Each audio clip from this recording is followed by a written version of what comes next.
In 1989, a Belgian detective with an unrivaled flair for the forensic preened, deliberated, and delighted television audiences.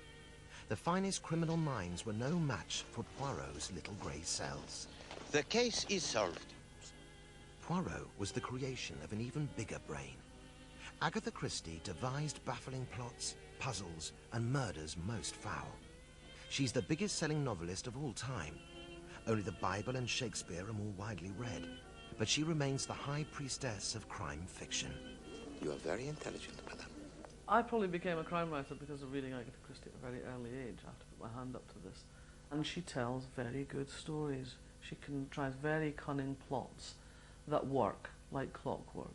Well, I think Agatha Christie was actually a revolutionary. She, in a way, coded this whole new dimension, and which is still active in crime writing today, which shows how far-flung her influence was. It's impossible for any writer who came after Agatha Christie not to be influenced by her. There are some who would deny it hotly. But I think she did so much to sort of shape the form. I think that her place in detective writing history in the 20th and 21st century is assured. The sales figures speak for themselves, leave alone the admiration of her peers. A very clever murder. Today, murder is big business. At this crime-writing festival in Harrogate, fans flocked to press the flesh with their favourite authors. But it was Christie and her contemporaries who took mystery novels from the fringe to front-room favourites. The golden age of crime fiction is reckoned to be the sort of 20s and 30s, and that's when Agatha Christie, Dorothy L. Sayers, Marjorie Allingham, a lot of writers were doing books which were essentially puzzles, and the puzzle was paramount. Concurrently, across on the other side of the Atlantic, the Mean Streets School was emerging under the pens of Dashiell Hammett and Raymond Chandler. Can I help you, sir? Oh, yeah, I'm looking for a good mystery on something off the beaten track, like the Maltese Falcon. Oh, that was a fascinating story. But here's one that has everything the Falcon had and more.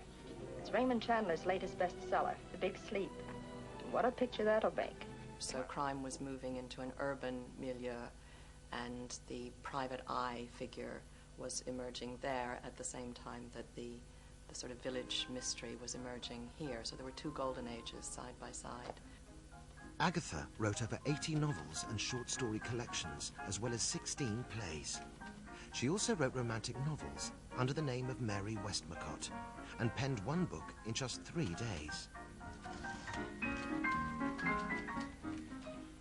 Novels featuring Miss Marple and others became firm favourites, but the Queen of Crime's empire was built on a diminutive detective from Belgium.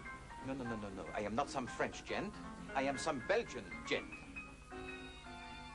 Agatha was working in a pharmacy during the First World War when she decided to write a mystery. It was the era of the Sherlock Holmes tradition. And while Captain Hastings became her Dr. Watson, well, I'm jiggered. She determined the star of the show would be like no other. Hercule Poirot. She started looking for something different in a detective, and I think one day the story is true that she saw a whole group of Belgian refugees alighting from a bus, and amongst them was a very distinctive-looking gentleman with an egg-shaped head and very precise moustaches. The Belgian immigrants in the First World War came to that part of the country and lived there as sort of guests of Great Britain. And so that would have been the basis for the Poirot. I tried to instill in them a sense of order and method, but always they disappear into the public house. I saw pictures of Belgian refugees arriving in Torquay, and a lot of them looked like Poirot because of the little moustache, but obviously not quite like his moustache. You know, there'd never be anybody. When you're looking for something different and something that strikes your eye, then I think that was where physically he emanated from, and the little grey cells and all that kind of thing, I think was just her imagination. And now, the rest, it is very simple. I think to have a foreign detective was probably actually quite brave. The fact that he is foreign allows her to view the English through foreign eyes. That's her fun, by getting her fun from pointing fingers or getting humour off the English. How nice to meet you. Foreign, yes? You'll soon pick up our little ways. He's a foreigner. So he can talk about the English, he can talk about this, he can talk about that. Agatha's first Poirot book, The Mysterious Affair at Styles, was published in 1920 after rejections from several publishers. The success of that, I can only put myself in her position, must have been extraordinary, like the first Harry Potter, because it was a blockbuster. The handwriting on this letter shouts your guilt. The novel also used the knowledge of poisons she'd picked up as a hospital dispenser to deadly effect.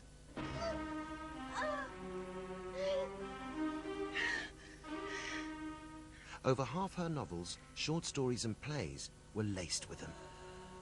Mysterious Affair at Styles is a very complicated poison-derived mystery, almost a cheat, because you sort of have to know about poisons to guess it. The addition of bromide to a solution containing strychnine precipitates all the strychnine into colorless crystals which fall to the bottom of the mixture. It is likely that the last dose is fatal. Agatha Christie had more ways of killing people with poison than any writer in history, I think. She was very inventive. Used strychnine, hemlock, arsenic, you name it. She used it, and used it very inventively. I mean, she wasn't very keen on violence, so poisoning was a sort of almost, if there can be a gentle way of killing somebody, then that was it. So I think that appealed to her. And I think it was also premeditated, and she did actually believe in evil. I've lost my own. While Poirot's creator is hugely popular with the public, she does have her detractors. What's very interesting about Agatha Christie is that she's often criticised for sort of creating cardboard characters and that kind of thing.